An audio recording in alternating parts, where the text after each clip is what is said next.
Welcome to the Rim Break Rodeo. We hope this video helps. In this video, I will explain how to make delicious carrot soup. First, let's gather our ingredients. You'll need about 2 pounds of fresh carrots, 1 medium onion, 2 cloves of garlic, and a small piece of ginger. Also, have 4 cups of vegetable broth, 2 tablespoons of olive oil, and salt and pepper to taste. These simple components are the foundation for a wonderfully warm and comforting meal, perfect for any occasion. Now, let's get everything prepped.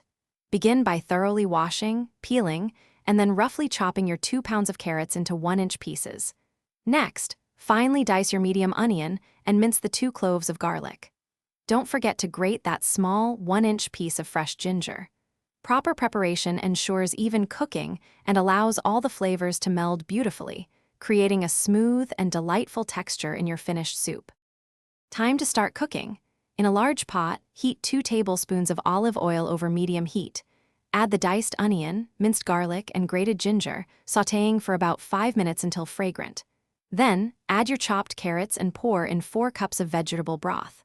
Bring the mixture to a boil, then reduce heat and simmer for 20 to 25 minutes, or until the carrots are fork tender. This step builds the core flavor of your soup. Finally, let's bring it all together. Carefully transfer the cooked soup to a blender, or use an immersion blender directly in the pot. Blend until the soup is completely smooth and creamy. Taste and adjust the seasoning with salt and pepper as needed. Serve your delicious carrot soup hot, perhaps with a sprinkle of fresh parsley or a swirl of coconut cream for extra richness. Enjoy this wholesome and flavorful dish. Thanks for watching. Consider subscribing if we helped you.